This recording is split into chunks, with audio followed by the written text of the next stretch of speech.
Ro imame hadis ala jami'i a'immatil hadisi ngatasé sekabehane pira-pira imame ilmu hadis. Terang tak ya? Terang no ya. Simpel-simpel ya. Saya lebih suka moco ya. Nah, moco kan ben si moco, orang ora moco ya. Bismillahirrahmanirrahim, yang dimaknani tadi ya. Ini masih erat kaitannya dengan ta'zimul ilmi ya. Sampeyan kan belum sampai. Judulnya itu ta'zimul ilmi dan ahlul ilmi. Terus salah satu bentuk apa jenenge? Ta'zim terhadap ilmu yaitu man lam yakun ta'zimuhu ba'da alfi marratin ka ta'zimihi fi awali marratin falaisa bi ahlil ilmi. Barang siapa takzimnya atau menghormati, mengagungkan ilmu setelah 1000 kali, itu kok tidak sama dengan pertama kali dia belajar itu, maka falaisa bi ahlil ilmi, maka orang tersebut tidak atau bukan termasuk dari golongan ahlul ilmi. Artinya berarti kan bosen maksudnya. Kok kuwi ae Pak, bulan baleni ae. Di sini yuk takzimnya atau senengnya itu podo, artinya pertama kali dengar sama 1000 kali sama mendengarkan yang ke 1000 itu rasanya sama, dan ini angel maksudnya roto-roto juga dibaleni peng telu wis bosen paling, walaupun sing nek ora dibaleni ya lali akhirnya repot. Terus wayam bagi sekarang apa jenenge kelanjutannya itu tentang memilih jenis ilmu. Ini wayam bagi li talibil ilmi alla yakhtara nau'a ilmin li nafsihi bal yufawwidu amrahu ilal ustad. Bagi seorang pencari ilmu atau santri atau siswa atau apa saja yang masih dalam rangka talibul ilmi, dalam kerangka talibul ilmi mencari ilmu, itu tidak memilih ilmu dengan sendirinya, akan tetapi memasrahkan perkara memilih ilmu itu kepada gurunya. Maksudnya itu pasrah bongkoan. Biasanya nek apa jenenge wali murid atau apa nek masrahna nang kiai ini wis terserah sak kersa jenengan. Diapakno gak apa-apa, sing penting aja mati ngono ae.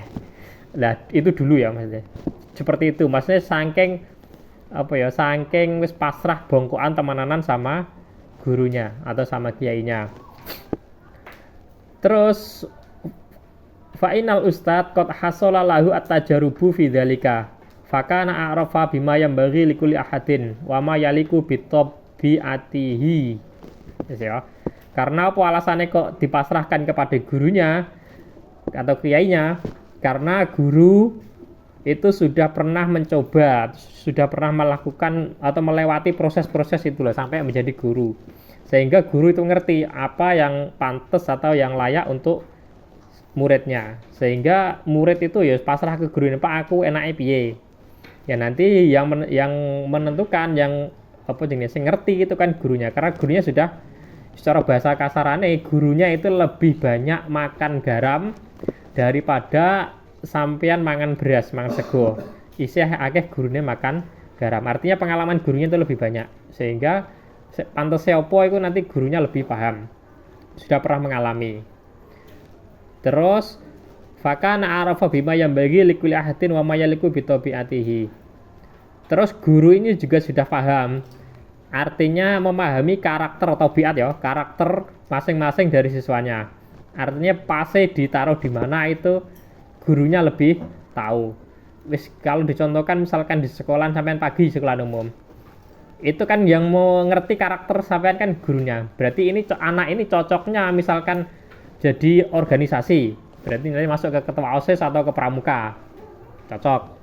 Terus ada yang cocoknya ke ilmu pengetahuan, berarti anak ini pinter, nanti dicocoknya disuruh belajar ilmu pengetahuan. Ada yang cocoknya jadi misalkan kayak ketua pondok, jadi ketua pondok. Ada yang jadi keamanan. Ini kan yang ngerti kan yang lebih tua, lebih senior, gurunya maksudnya. Cocoknya nanti anak ini mau diarahkan kemana. Kan nggak mungkin Kang, kalau apa jenenge nilai rapotnya, tren rekodnya sekolahnya itu goblok misalkan, atau tidak pinter, terus jadi guru, kan ya nggak pas. Tentu yang jadi guru, yang jadi pengajar itu diambil dari tren rekod nilainya, rapotnya dari awal itu bagus, sehingga nanti dijadikan guru. Lah kalau tren rekodnya kok gak pati pinter, ya mestinya yang mlebune nang keamanan kan, karena tidak butuh kecerdasan itu maksudku.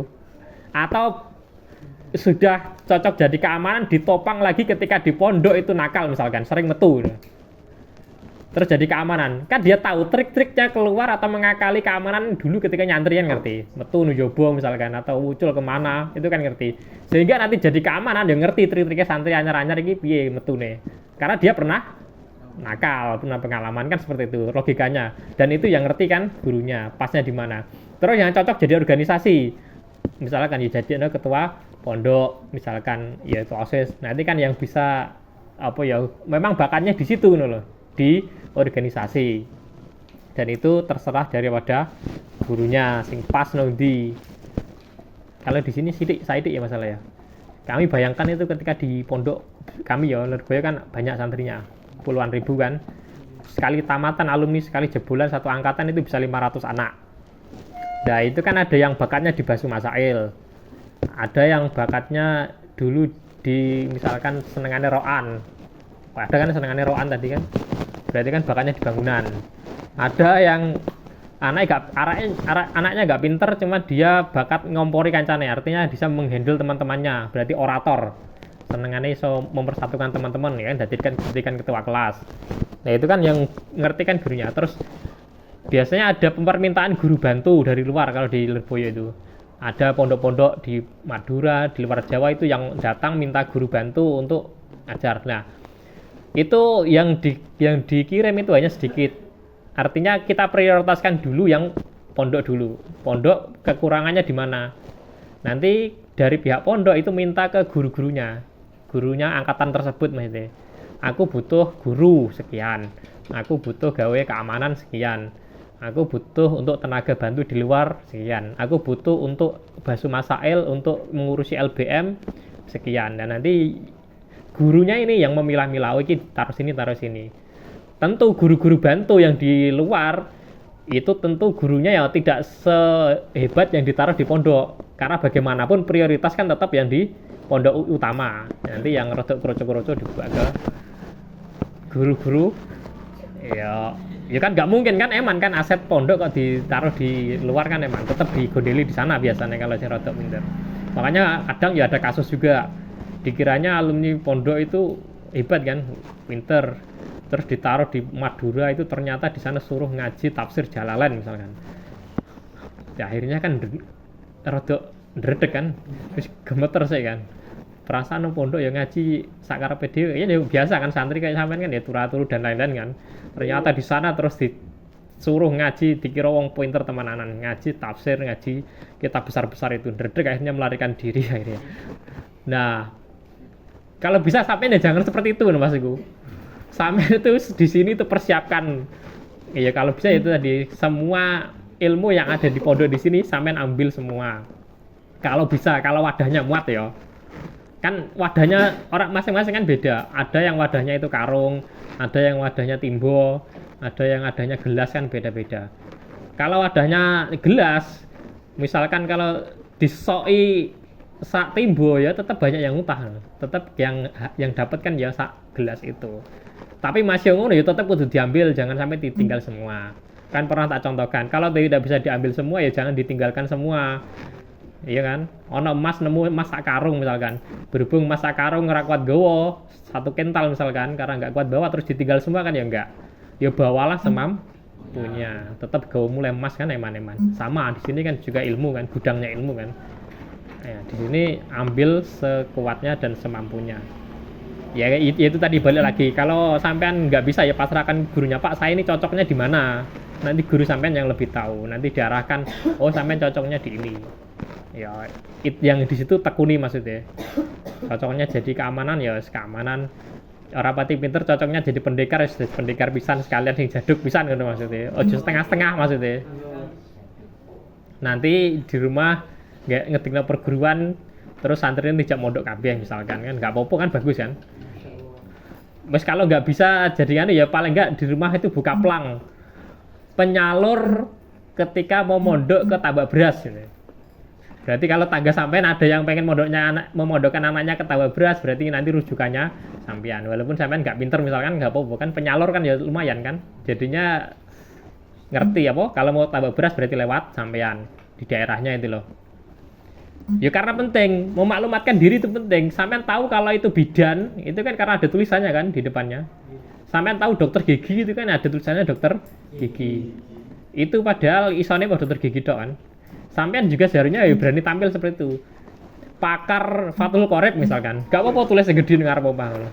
Hanya bab wudu misalkan atau bab ubudiyah ya gak apa-apa. Lah kan nanti kalau ada orang yang mau belajar ibadah misalkan ya lewat jenengan kan ada tulisannya, tahu. Kalau nggak ada tulisannya ya nggak ngerti. Sampai alumni Tambak Beras kan nggak ada yang tahu kan. Ya makanya pentingnya kadang kita tampil ya di situ. Soalnya kalau tidak santri-santri ini tidak mau tampil nanti yang tampil di media itu ya santri-santri terjemahan itu loh. Yang santri-santri orang mau kitab terjemahan tapi kendel. Akhirnya kan diisi ya seperti itu. Tapi ketika sudah tampil sampai kan nggak terima. Nggak terima tapi ya, sampai sendiri yang harus tampil. Kalau semua santri-santri NU yang bisa mau kitab berani tampil semua di media, orang-orang yang sok pinter terjemahan itu kalah semua itu. Berapa itu? Hanya sedikit itu, cuman menang gaya tok ya aslinya. Kalau ya ini semua mau tampil. Terus selanjutnya di bawahnya itu cerita mengenai Muhammad bin Ismail Al-Bukhari. Itu adalah nama dari Imam Bukhari. Ngerti ya Imam Bukhari ya? Sampai kalau ngaji hadis mesti ada Bukhari dan Muslim. Nah, di bawahnya itu Imam Bukhari ceritanya itu kan ngaji pertama ya. Karena bada bi kitabis salat ala Muhammad bin Hasan itu loh. Nah, Muhammad bin Imam Bukhari ya nama aslinya Muhammad bin Ismail ya. Itu ngaji pertama ngaji kitab salat bab salat itu kepada Muhammad bin Hasan. Nah, ketika ngaji sama Muhammad bin Hasan itu didhawuhi sama gurunya Muhammad bin Hasan, idhab wa ta'allam ilmal hadis. Lima ro'a anna dzalikal ima al-yaqu bitabihi. Kamu pergilah lunga, berangkatlah, belajarlah ilmu hadis. Karena ilmu hadis adalah ilmu yang paling patut paling pas dengan karakter kamu. Dan Imam Muhammad bin Ismail atau Imam Bukhari ini kan taat kepada gurunya, berangkat temenan, akhirnya yang ditekuni ya tentu semuanya ditekuni ya. Artinya bukan kok terus belajar hadis tok, gak belajar nahwu sorof juga. Artinya nahwu sorof itu sudah selesai loh. Itu wajib itu, karena nek gak iso gak masuk, gak bisa menganalisis. Itu adalah paling dasar ya. Sebelum nanti ada balago, ada di atasnya yang lebih lagi nahwu sorof. Nah, belajar ilmu hadis. Karena gurunya tahu karakter dari Imam Bukhari ini akan mahir atau cocok di ilmu hadis. Sekarang kitabnya Imam Bukhari yaitu Sahih Bukhari itu adalah ashahul kutub ba'dal Quran. Artinya kitab yang yang paling diakui seluruh dunia keautentikannya, keabsahannya setelah Al-Quran, yaitu Sahih Bukhari. Kitabnya Imam Bukhari itu kitab hadis. Jadinya dua gue. Rata-rata yang diriwayatkan oleh Imam Bukhari tidak ada yang hadis yang doif, tidak ada hadis yang stratanya di bawah. Rata-rata sahih semua. Kenapa sahih? Bedanya ngerti sahih, doif, hasan itu kan ada biasanya ngaji Bulughul Maram ya.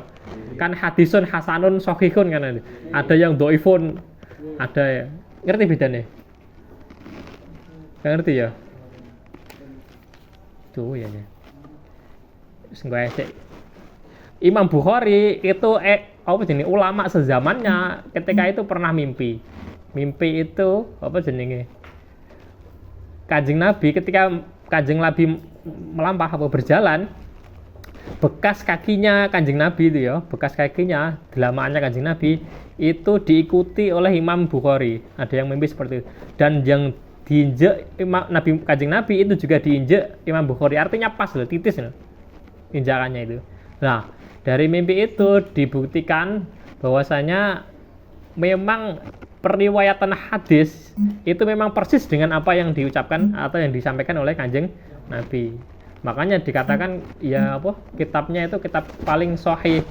Artinya memang bener-bener ora